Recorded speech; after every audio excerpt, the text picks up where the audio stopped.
Assalamualaikum warahmatullahi wabarakatuh. Shalom. Perkenalkan, nama saya Marta Sonyawati Bahikolin dengan NPM 054 dari kelas manajemen 07 Malam. Di sini saya akan memaparkan hasil materi resum saya yang berjudul Analisis Pekerjaan dan Proses Manajemen Talenta.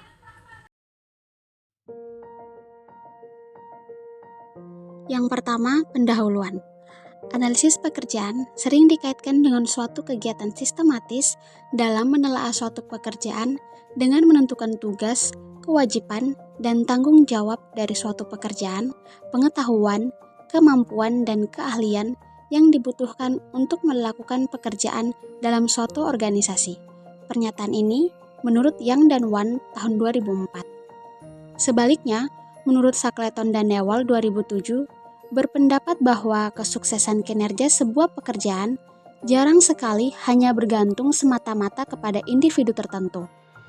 Pekerjaan individu berada di dalam sebuah struktur jaringan yang kompleks, proses dan hubungan yang berinteraksi dengan tindakan-tindakan para individu pekerja tertentu. Selanjutnya, analisis pekerjaan. Analisis pekerjaan adalah suatu prosedur untuk menentukan tanggung jawab dan persyaratan keterampilan yang dibutuhkan dari pekerjaan dan jenis orang yang dipekerjakan. Pengelolaan sumber daya manusia merupakan ilmu dan seni yang mengatur hubungan dan peranan tenaga kerja agar efektif dan efisien untuk membantu terwujudnya tujuan perusahaan, karyawan, dan masyarakat. Maka, dalam perencanaan sumber daya manusia, perlu dilakukan dengan adanya identifikasi dan analisis pekerjaan. Manfaat analisis pekerjaan. Beberapa manfaat dari kegiatan analisis pekerjaan dalam suatu organisasi atau perusahaan menurut Harney dan Nolan tahun 2022 antara lain yaitu yang pertama, manfaat bagi karyawan yang terdiri dari satu, memperkenalkan karyawan baru dengan pekerjaan pada jabatan yang ditempati. Yang kedua, menentukan kebutuhan-kebutuhan pelatihan bagi para karyawan. Yang ketiga, mengembangkan rencana-rencana pengembangan karyawan yang potensial. Yang keempat, mengevaluasi tantangan lingkungan yang mempengaruhi pekerjaan individu. Dan yang kelima, merencanakan kebutuhan karyawan untuk waktu yang akan datang. Selanjutnya, manfaat bagi perusahaan. Yang pertama, menempatkan karyawan sesuai dengan keterampilannya. Yang kedua, menentukan basis regional bagi struktur kompensasi. Yang ketiga, membantu revisi struktur organisasi. Yang keempat, standar prestasi kerja yang realistis. Yang kelima, memberikan data sebagai fungsi saluran komunikasi. Yang keenam, memperbaiki alur kerja organisasi atau perusahaan. Dan yang ketujuh, menetapkan garis promosi dalam semua departemen dan organisasi. Nah, setelah kita membahas manfaat analisis pekerjaan, lalu bagaimana langkah menganalisis pekerjaan dan apa manfaatnya? Untuk melakukan analisis pekerjaan, ada beberapa langkah yang harus dilakukan menurut Dessler dan Angelica tahun 2015. Langkah-langkah tersebut yaitu 1.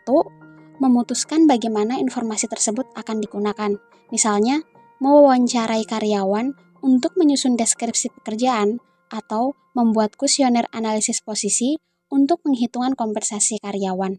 Yang kedua, meninjau informasi latar belakang yang relevan seperti bagian organisasi dan bagian proses pekerjaan. Yang ketiga, memilih posisi representatif, yaitu manajer harus memilih posisi jabatan representatif yang harus difokuskan.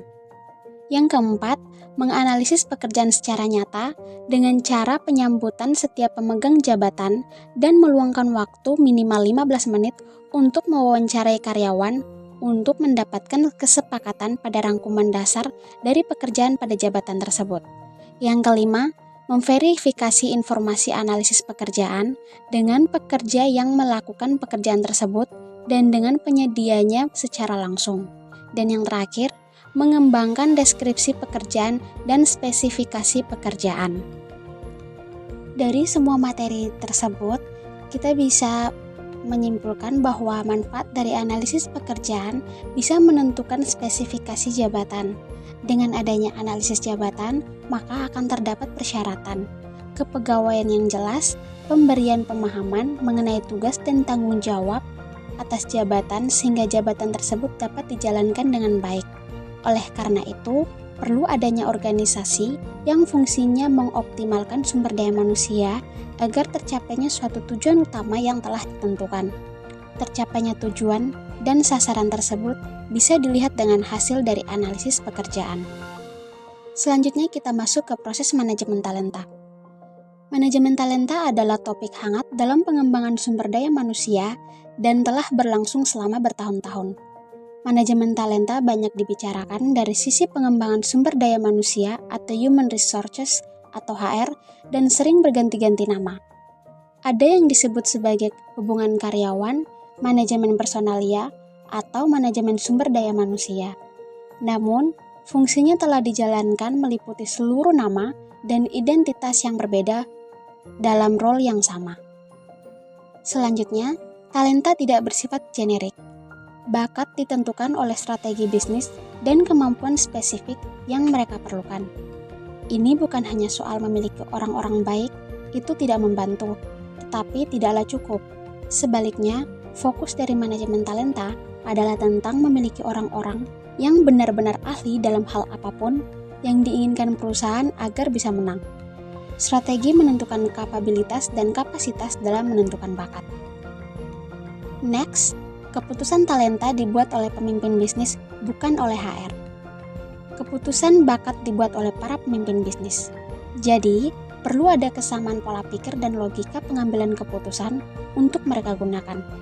Seperti yang ditunjukkan Bauder dan Rice 2015 di bidang keuangan. Logika keputusan berkembang dengan baik di seluruh perusahaan dan bahkan industri. Seringkali dalam HR, hal ini tidak konsisten, bahkan di antara bagian-bagian berbeda dalam bisnis yang sama. Contoh yang baik mengenai kerangka pengambilan keputusan yang kuat adalah mengenal keputusan penting mengenai talenta pemimpin bisnis, kalibrasi kinerja, perencanaan pengembangan, angka pendek dan panjang kompensasi, perencanaan suksesi, dan sebagainya. Yang terakhir yaitu kesimpulan. Kesimpulan yang bisa diambil dari keseluruhan materi tadi yaitu contoh yang baik mengenai kerangka pengambilan keputusan yang kuat adalah mengenal keputusan penting mengenai talenta pemimpin bisnis, kalibrasi kinerja, perencanaan pengembangan, jangka pendek dan panjang kompensasi, perencanaan suksesi, dan sebagainya. Meskipun banyak digunakan di kalangan pebisnis, tetapi setiap perusahaan mencapai hasil yang sangat berbeda. Mengadopsi kerangka kerja saja tidak menjamin hasilnya akan lebih baik. Namun, bagaimana cara perusahaan menggunakan alat tersebut yang menentukan keluarannya. Konsisten dan disiplin yang akan menentukan hasilnya.